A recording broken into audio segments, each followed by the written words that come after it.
Comanche County Detention Center is at capacity, but Comanche County commissioners have signed an agreement with Seminole County that could help get inmate numbers down. 7 News reporter Jonathan Lewis spoke with county officials today to find out about the arrangement made between the counties and what impact that may have on CCDC. Jonathan?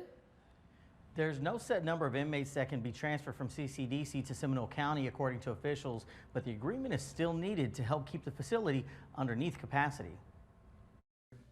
John O'Brien? Yes. Katie Kinder? Yes. Johnny Owens? Yes. A unanimous vote intended to help the Comanche County Detention Center to lower the number of housed inmates in the facility. CCDC is intended to house 283 inmates, which it's currently doing, but the number of Comanche County inmates on record is much higher than that. 385 inmates. Comanche County Central District Commissioner Johnny Owens says there are various reasons for fluctuations, but the intent is to still keep inmate numbers at their limits as best as possible. Trying to do what's right, but it kind of makes it tough when we get a lot of people in over the weekends and stuff like that, but Seminole County is going to help us out. The arrangement with Seminole County should help to bring the CCDC facility into capacity limits, but according to CCDC Director William Hobbs, this isn't a permanent solution. He says numbers of inmates in the county detention centers fluctuates daily, meaning there are facilities who may be able to house more or less on some days than others. As soon as we get the paperwork back through here that's been signed, and then we got to give them a copy of the signed contract, and then they'll tell us basically how many we can bring on that particular day. Hobbs says CCDC evaluates who gets transferred to the other county detention centers based on multiple factors, but they try to keep some inmates closer than others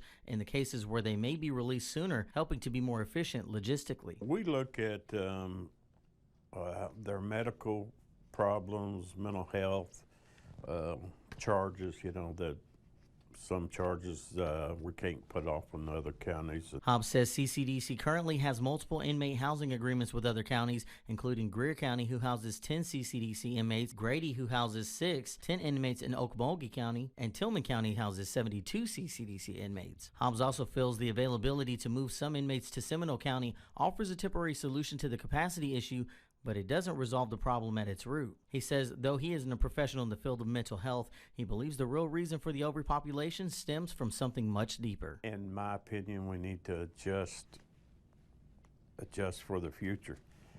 We're going to have to accommodate these criminals in a better way. It's just a lot of it is related to mental health.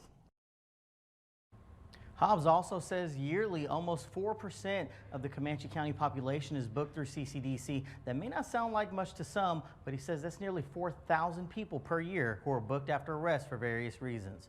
Reporting for 7 News, I'm Jonathan Lewis.